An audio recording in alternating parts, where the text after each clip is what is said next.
What if the last person on Earth wasn't a person at all? What if it was an object? Let's say a house, for example. Now let's make that house the main character of our story. That's a pretty bizarre concept, you might be thinking. Do you mean a talking object like Toy Story or the Brave Little Toaster? Not exactly. While the house does talk, it's not sentient. It's a smart house. It's the last of its kind. Of any kind. This is the setting for Ray Bradbury's short story, There Will Come Soft Rains, published on May 6, 1950 in an issue of Collier's magazine, and has had numerous adaptations, including radio broadcasts, comic book retellings, and a 1984 Soviet animated short film that changes a few things from the story but ultimately keeps the same central theme. The story is inspired by the 1918 poem of the same name written by Sarah Teasdale. Both story and poem depict nature continuing after the absence of humankind, but while Sarah Teasdale's poem shows a more peaceful side of nature thriving after humans' extinction, Ray Bradbury's short story shows just how oblivious nature is to humanity's existence and lack thereof. The author has stated that of all his works, this short story is the only story that represents the essence of Ray Bradbury.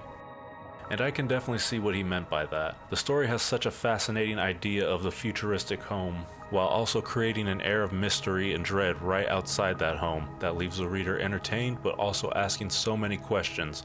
In short, this story is entertaining and complex, the essence of Ray Bradbury. In a desolate city, on a rundown street stands a single house surrounded by ruins. The house is the only one left standing after what appears to be a nuclear destruction. Mostly untouched, the only signs of damage is a single side of the house scorched with 4 silhouettes of the family that once lived there. Inside the home, its system chimes that it's time to get up and start the day. Today is August 4th, 2026. The house's system prepares breakfast for a household that's no longer there. The house, after making an uneaten breakfast, scoops the food off the plates and loads them into the dishwasher for cleaning like it has always done, like it will always do.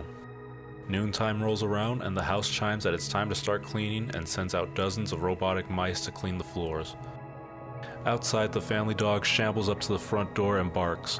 The house, recognizing the dog's bark, lets it into the home, and it's there we see that the dog, once healthy and strong, is now skin and bone and covered in sores. It runs through the house looking for its owner but finds the house empty. In the kitchen, the house is preparing pancakes and the aroma of food begins to fill throughout the home. The poor dog can smell the food being made but can't get into the kitchen, and in a mad frenzy, with its last bit of strength, it runs around in a circle and dies. After about an hour, the body starts the process of decay.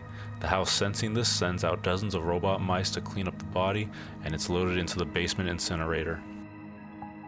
In the evening, the empty house does its nightly routines, lighting up the nursery with holograms of vibrant colored animals, fills the bathtub with water, lights a fire in the fireplace, and recites the poem, There Will Come Soft Rains.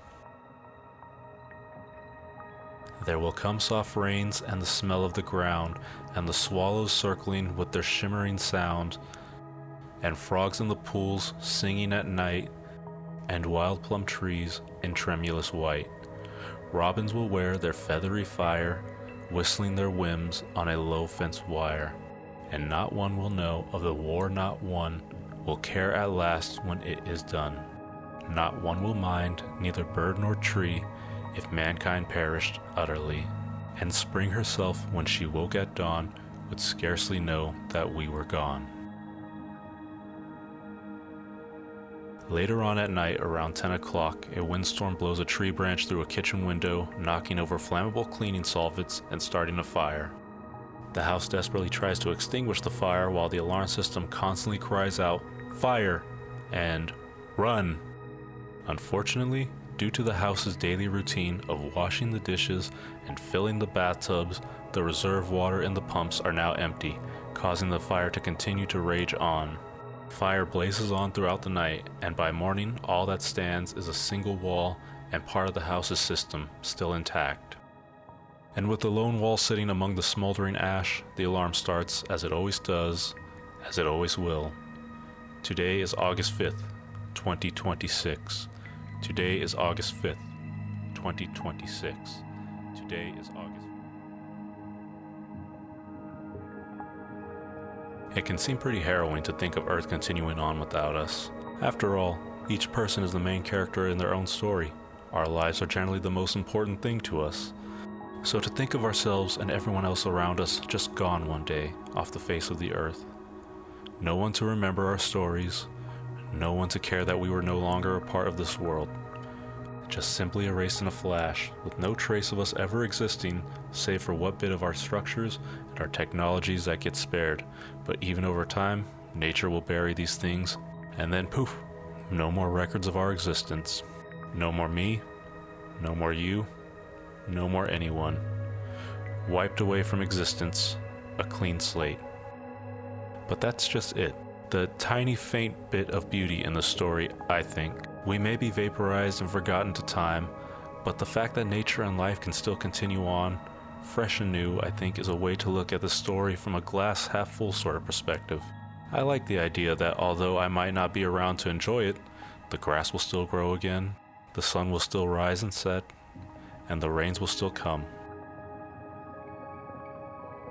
I think the story does a very good and creative job of showing a war between nature and humans and their lasting impression on Earth. Even after humans are gone, the house tries to continue its daily routine for as long as it possibly can, only being stopped after nature intervenes. In the short story, Ray Bradbury goes into great detail about the fire consuming the house, making it seem like an all-out war between fire and the house and all its defenses, only for the home to come up short in the fight by using all its resources to neatly fill bathtubs and clean dishes that would never be used. In keeping up with its programmed routine with no one there to direct it, the lone house ultimately sealed its own fate, and nature, as it always does, won out in the end. The story also depicts humans as overly reliant on technology. The house's system does almost everything for the family, and it's safe to say that before the fall of humanity that everyone had in their home, a super smart system that just does everything to make your life easier. It's funny to think that in the story, the average household had all the comforts they could ever need, not needing to ever lift a finger again. To have that kind of luxury right at your fingertips, and yet we still find a way to destroy everything around us. The story doesn't say what caused the nuclear war or destruction, but I think it's pretty safe to assume that as humans we always have our finger on that big red button, and are willing to press it for the biggest of reasons to the tiniest little inconvenience. And it's that what terrifies me most about our existence. Hello there, thank you for watching this video. If you did, that really means a lot to me. If you like this video, I strongly recommend going and reading the full short story or listening to the audio here on YouTube. It's very easy to find. And also, I can't do the story justice. You just have to experience Ray Bradbury's words for yourself to truly appreciate how amazing his work is. If you enjoyed this video at all and could leave a like, that would be greatly appreciated. As Thanos would say, "This does put a smile on my face." I hope to be back next week with another great story, but maybe not from literature this time. I'm thinking either a story of the amazing video game Soma or something else. I plan on covering all sorts of media, not just books. I kind of want to mix them up, so we'll see how if I develop a pattern or just play it by what story I'd like to cover for the week. But I guess that's it for today, so see you next time with another interesting story. Bye.